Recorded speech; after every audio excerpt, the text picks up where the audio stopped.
Associate ஆயிருந்தவர். இளைஞர், நான் நின்றுண்டே பேசுகிறேன்னு அவரே சொல்கிறார்.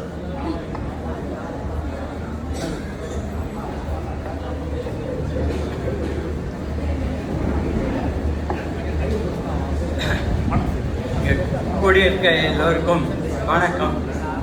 நான் திரு ஜெயநாதன் கூட 55 வருடம் பழகியிருக்கேன். அது ஜெயநாதன் அவங்க பேரண்ட்ஸ் இருக்கும்போது அதுலேருந்து எனக்கு பார்த்தோம். அவங்க அப்பா அம்மா எல்லோரும் இருக்கும்போது நான் எங்கள் வீட்டுக்கு போயிருக்கேன். அவங்க வீட்டில் எல்லோரையும் எனக்கு நல்லா தெரியும். ஃபேமிலி மெம்பர்ஸ் 3 பேரும். கோபால் ஜெயநாதன் பற்றி பேசினோம்னா இன்னைக்கு கூட பேசிட்டே இருக்கலாம். அந்த அளவுக்கு அவர் எல்லாத்தையும் ஈடுபாடு. அதில் பர்டிகுலராக ஸ்கவுட்டில் நான் அவர் கூட இருந்ததான ஸ்கவுட்டில் அவருடைய இது எப்படி இருந்ததுங்கிறத ஒரு 2-3 உதாரணம் உங்களுக்கு சொல்கிறேன். ஒரு கேம்ப்னா நார்மலாக நான் குவார்ட் மாஸ்டராக இருப்பேன். ஜெயநாதன் கேம்புக்கு வரலைன்னா கூட அப்போ அவர் டியூசிஸில் வைஸ் பிரசிடெண்ட்டாக இருந்தார். ஏன்னா ஜெயநாதன் ஸ்கூலில் எல்லா கமிட்டியில் இருக்காருங்கிறது மட்டும் இல்லை, திருவள்ளிக்கு இடையில் எவ்வளோ பொதுநல அமைப்புகள் இருக்கோ அவ்வளோ பொதுநல அமைப்புகளையும் அவர் மெம்பராக இருப்பார். அவரை பற்றி தெரியாதவங்களே திருவள்ளிக்கீழே இருக்க முடியாது. அது கேம்புக்கு என்ன பண்ணார், என்னப்பா பாலு, என் பேர் பாலசுப்ரமணியம், பாலுன்னு தான் ஸ்கவுட்டில் எல்லாம் கூப்பிடுவாங்க. என்னப்பா பாலு, இன்றைக்கி என்ன கேம்பில் மெனு அப்படின்னா, நார்மலாக நாங்கள் கேம்புக்கு போனால் லாஸ்ட் டே படா கானான்னு போடுவோம். படா கானான்னா அவங்களுக்கு அன்றைக்கி கொஞ்சம் சாப்பாடு கொஞ்சம் ஹெவியாக இருக்கும். இவர் கேட்டார் என்ன மெனுன்னாரு. என்ன போடலாம், சக்கரை பொங்கல் போடுன்னாரு. நான் சொன்னேன் சக்கரை பொங்கல் போடணுன்னா ரொம்ப காஸ்ட்லியாக, நீ பணத்தை பற்றி நீ கவலைப்படாதப்பா, எவ்வளோ ஆகுதா சரி.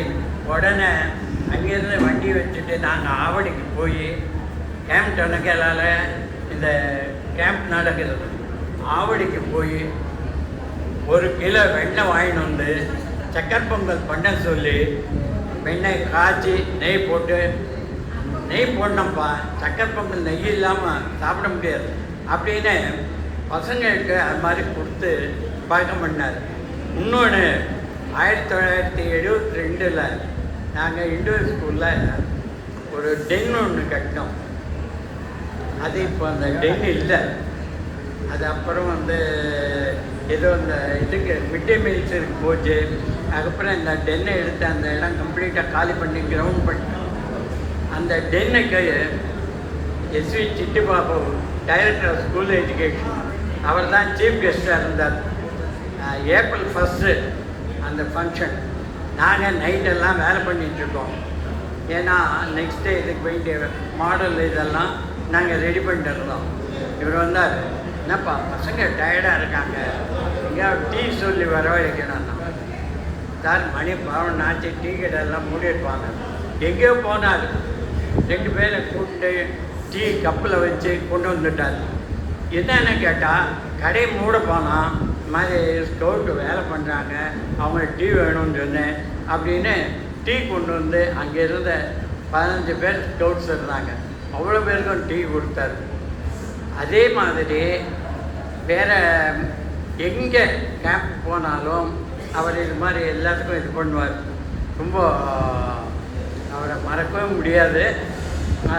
நான் அவர் கூட அந்த சாரண இயக்கத்தில் 50 வருஷம் இருந்தேன். ஆனால் அவர் சதாபிஷேகத்துக்கும் நான் வந்திருக்கேன். இங்கே தான் இதில் அந்த செப்ளிகன் ஃபண்டு கல்யாண சத்திரத்தில் வந்திருந்தேன். கோபால் அவர் மட்டும் அதாவது இவர் நல்லதொரு குடும்பங்கிறத பற்றி ரொம்ப அழகாக பேசினார். அந்த நல்ல ஒரு குடும்பங்கிறது எப்படி இருக்கணும் எக்ஸாம்பிள் அதை காமிச்சார். ஆனால் என்னுடைய ஃப்ரெண்டு ஸ்கவுட்டில் இருந்தான். அவன் எங்கே போனாலும் அவங்க அப்பா சார்ட்டி பிகின்ஸ் அட் ஹோம் அப்படின்னாரு. அதே வார்த்தை அவர் சொன்னார், சார்ட்டி பிகின்ஸ் அட் ஹோம்னு. அவன் வீட்டில் என்ன வேலை வச்சுட்டு வந்தாலும் அவங்க அப்பா அவங்க கிளம்பும்போது மைண்டட் சாட்டு பீன்ஸ் டோன் அப்படின்னு அவன்கிட்ட சொல்லுவார். அது மாதிரி அப்படிலாம் இருக்கும்போது கூட எல்லாம் இது பண்ணியிருக்கோம். ஆனால் நான் வந்து என்னடா இவர் எப்போ பார்த்தாலும் எந்த வேலையை எடுத்து பண்ணிகிட்ருக்காரு, இவர் வீட்டில் எப்படி இது பண்ணுவார் அப்படின்னா, அவர் ஒய்ஃப் வந்து ரொம்ப தங்கமானவங்க. ஏன்னா வீட்டில் எவ்வளோ வேலை இருந்தாலும் அவருக்கு எந்த தொந்தரவு கொடுக்கூடாதுன்னு சொல்லி அவர் ஒய்ஃபும் சரி, மீறி அவங்க டாக்டர்ஸ் 4 பேரும் சரி, எல்லாம் நல்லா ஹெல்ப் பண்ணி, அதான் நல்லது ஒரு குடும்பம் இருந்தால் தான். அவர் கொடுத்த அந்த தலைப்பை அவர் பேசினது எல்லாமே ரொம்ப நல்லா இருந்தது. அந்த குடும்பம் அது மாதிரி இருந்ததால் தான் இப்போ வந்து இந்த அளவுக்கு எல்லோரும் சேர்ந்து இது பண்ணியிருக்காங்க. எனக்கு வந்து ரொம்ப சந்தோஷமாக இருக்குது. என்னுடைய சிச்சுவேஷன் என்னென்னா, என் ஒய்ஃபு 11 மந்த்ஸாக பெட்ரிடன், ஸ்ட்ரோக் வந்து கோமாவில் இருக்காங்க. ஆனால் அப்போவும் நான் ஸ்கவுட் ஃபங்க்ஷனில் அட்டன் பண்ணேன். ஏன்னா எனக்கு அது மாதிரி இந்த இதுன்னு சொன்ன உடனே கோபால் 2 மாதம் முன்னாடி டெல்லியிலேருந்து எனக்கு ஃபோன் பண்ணி சொன்னோம், மாதிரி நீங்கள் கட்டாயம் வரணும் சார் அப்படின்ட்டு. கோபால் எங்கிட்ட ஸ்கவுட்டில் ஸ்டூடெண்ட்டாக இருந்தான்.